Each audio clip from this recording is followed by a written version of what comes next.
Okay, so how are NCOP according to me or internet? But before we go into this list, I have to spell it out for you extremely thick shits out there. No, I'm not sarcastic.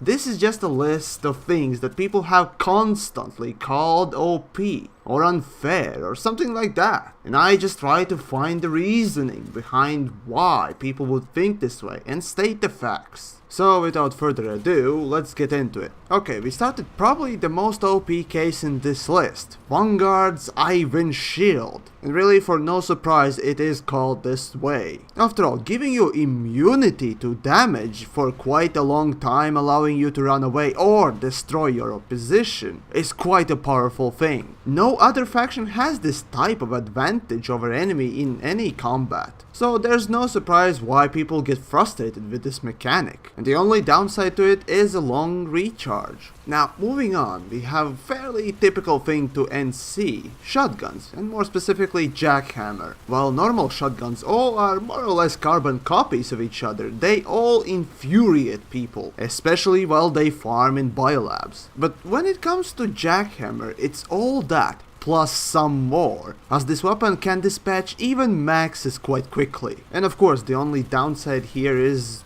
it's a shotgun and its effective range is what it is. Next we have Mustang. Yes, who thought that putting shotgun on aircraft would yield such a good results? Sure, as with any shotgun it is limited to its range, but if placed correctly it can take out ESF and even larger targets in a blink of an eye. Plus Mustang is not quite your average shotgun anyways. And I bet there are tons of pilots that curse this weapon for killing it every time. And it's also interesting to see that unlike Vanu PPA or TR Banshee, Mustang can be used to farm infantry as well as aircraft effectively. Moving on, as we know, NC is faction that hits hard and shoots slow. One good example of this would be SO, the default LMG. With 200 damage each bullet and 100 bullets a clip will only leave you to master aiming, and this beast will shred anyone to pieces. While I personally don't enjoy LMGs as much, I have to say the damage output of this weapon is quite high, and no wonder people tend to call it OP.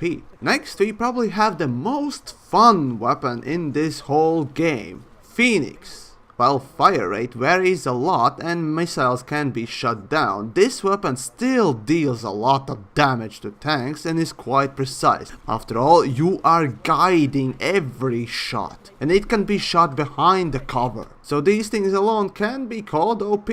And finally, we have Ravens. While they used to be stronger in past, even now they're quite a threat to armor. Well, you can think of Ravens as mobile AV turrets, and we all know how annoying that can be. So no doubt, if game for some reason decides not to render this max with these weapons, you can pretty much say goodbye to your tanks. The only downside here is that you have to stay in open, and that can complicate things, but other than that, fire rate as well as damage output is really pretty good. Adding that with guided missiles, it becomes quite the OP candidate. And so that's it. I do wonder though, what do you think is overpowered or underpowered when it comes to new conglomerate? Leave a comment down below if you care.